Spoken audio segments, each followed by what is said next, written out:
precious little dragons, welcome back to my channel. So, in case you're wondering about like all of the like X's on my face, I messed up my eyeliner and I was like, well, I'm filming on Halloween, so I'll just make a bunch of X's on my face like I have X's on my face. I don't know.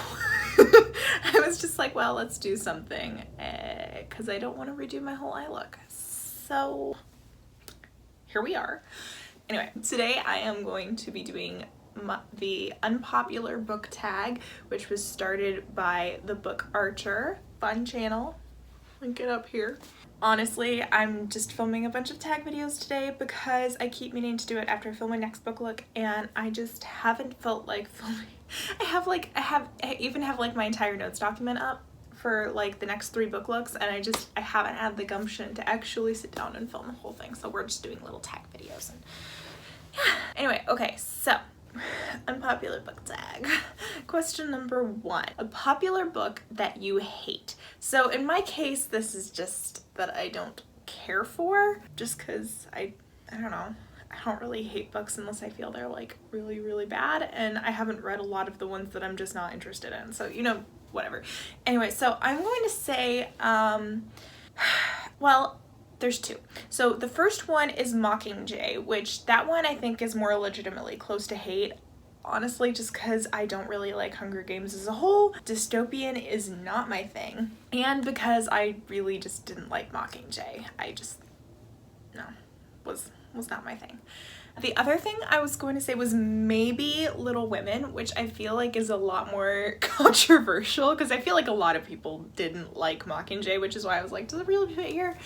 But Little Women I know people love, but for whatever reason, it just, I don't know, it was never something I enjoyed, and I don't care for it. I don't hate it, but I definitely don't care for it, especially like the last half of the book. I'm just like, oh.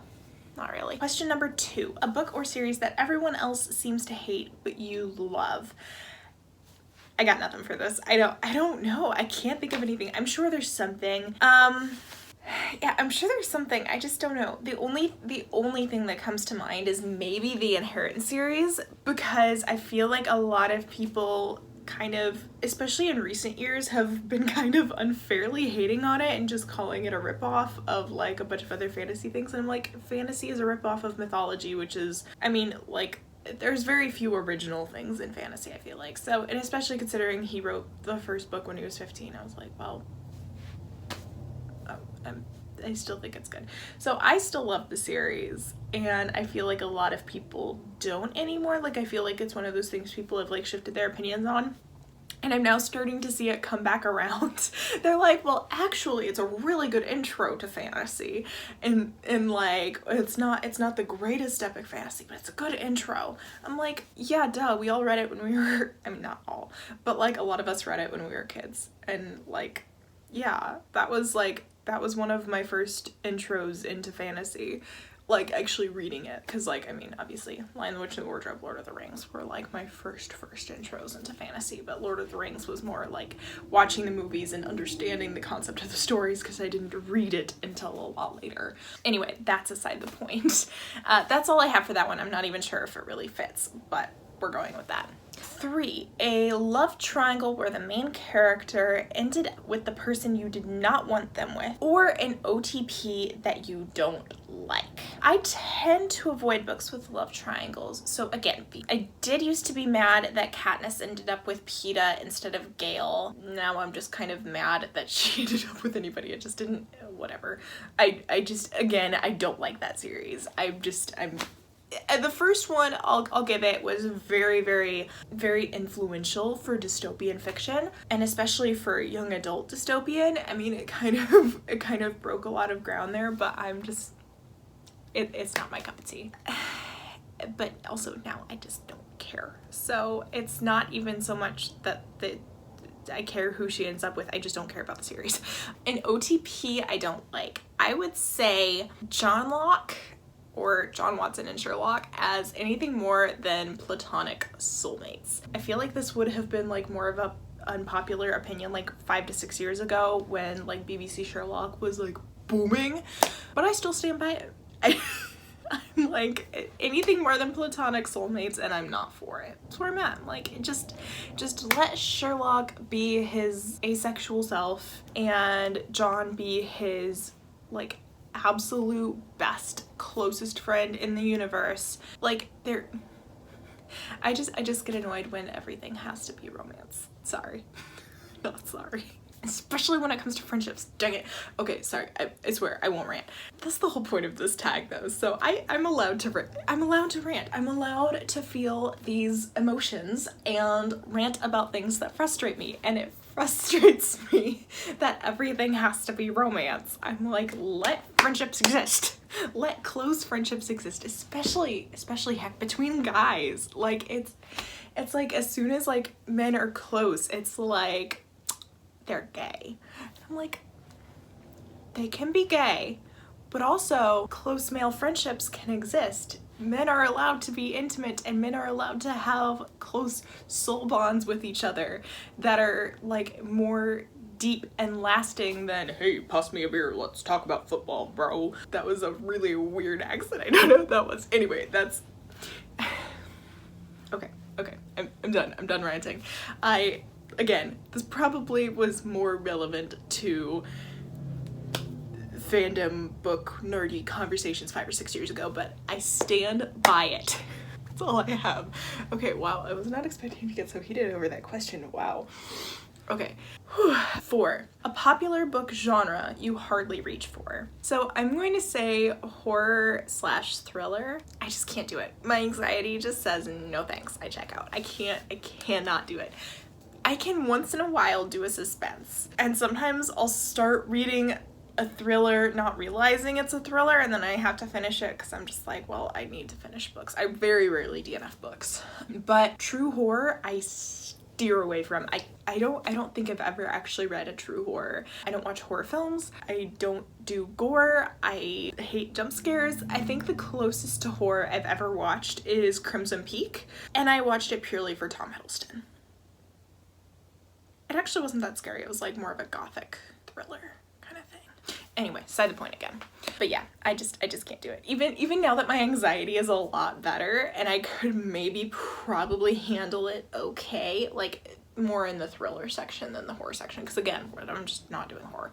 Yeah, still a no. Still a no from me, thanks. Okay, question 5. So, question 5. A popular or beloved character that you do not like. Okay, I have 2. The first one is Dumbledore, which I feel like a few years ago I was a lot more adamantly, I can't stand him, he's so manipulative and abusive to Harry, and I still stand by that. But I think in recent years I've just gotten a lot more like, Like, I don't think that was the intention. I definitely still see it. But I also see where it was just like, I think the intention truly was that he was supposed to be kind of this like Gandalf all-encompassing wise sort of character. And it just didn't work out super well because it was translating differently from a professor to a student and someone he should have watched out for and protected because he was a literal child, as opposed to like Gandalf is talking to Frodo, who's an adult and can make his own choices. Like, if Harry Potter had been an adult and all of this stuff had happened, like, it would have been, I mean, it still could have had manipulative tendencies, but I think it would have been perceived very differently than Dumbledore being the teacher and, frankly, kind of the guardian. Like, not really, but I mean, kind of. So, yeah, but I'm still kind of like side-eyeing Dumbledore, like, And again, I feel like he's not as popular as he used to be just for that reason. Like, there was probably doesn't even count. The other one I have is Cat in the Hat. Like, I mean, and maybe other people don't like him, but he's kind of creepy. Like, low-key, like, he just storms into these kids' house and like causes chaos. And he's kind of like terrible, and it's like, why is he such a popular character? He's terrible. Like, getting him out of that house was a good thing. And I mean, even the characters in the book, it's kind of like, this cat has stormed into our house and he's causing chaos and taking over, and he doesn't listen to us. This is getting dangerous. Let's get him out of here. He is not a good character. Holy crap. I mean, if it wasn't a children's book, it could very easily go into kind of a kind of a home intruder thriller book. I don't even know. He's creepy. Just he's creepy. I don't like him.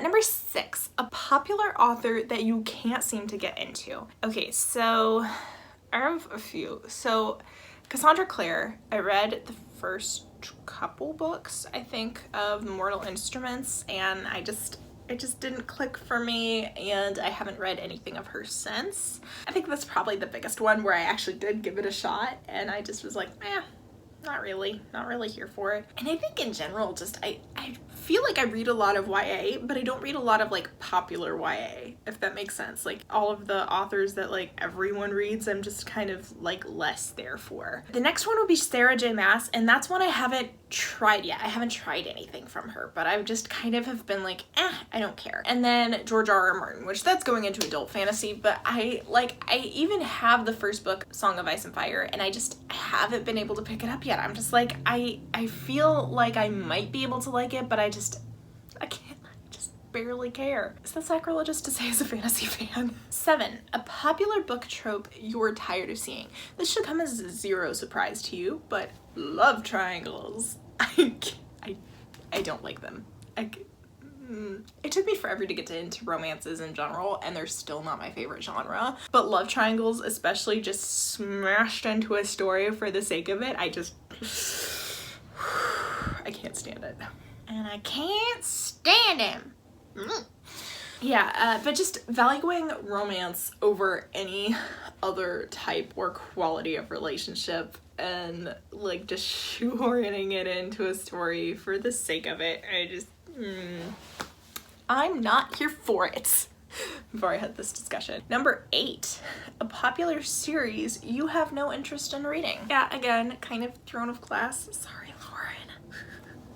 I probably will read it eventually, just because I know my friend Lauren really loves it. Like, I remember when we were roommates, she was literally so excited to get the pre-order for one of the books, and I was like, so I probably will eventually give it a try, just for her, because I love her. But if it was just because of me, I probably wouldn't read it. you know. And then also Redwall by Brian Jacques.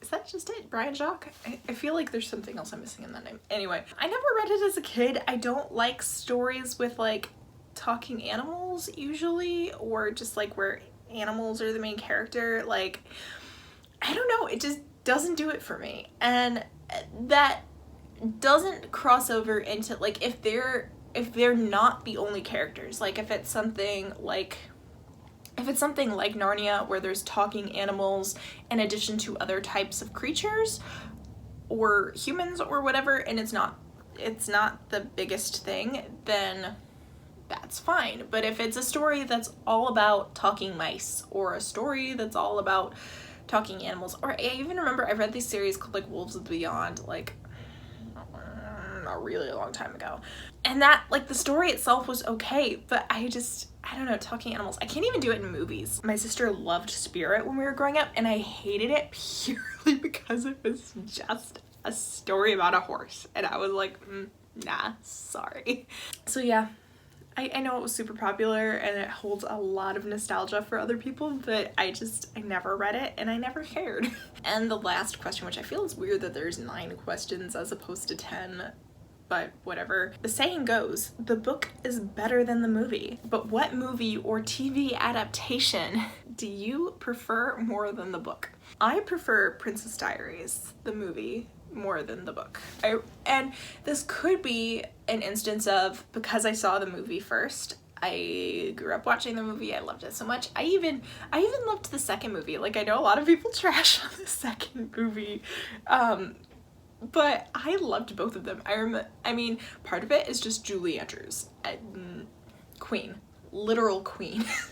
And I also love Anne Hathaway, and it's just those movies hold such nostalgia for me, and they're just so good and charming and cheesy. I love it. I love it. The first one is one of my absolute comfort movies. I don't watch the second one as much anymore. Okay, I just want to hop in here to say though that the second movie had one of the most iconic lines that my family and I still quote to this day. It's where she's going like, I look like a moose, and the stylist is like, but a very cute moose. Make all the boy moose go, wah! And we do that all the time. Absolute iconic. But I love the first one still. I read the first book and I was just like, what is this? Like, it didn't hold the same tone for me, and I couldn't get over it. So I'm sure if I were to go back and try and reread it with a more objective lens, like, I could probably say that the book is really good or the series is really good, but it just doesn't hold that charm for me that the movie does. Yeah. So, I like Princess Diaries, the movie, better than the book. Sorry. Not sorry. How many times am I gonna say that in this stupid video?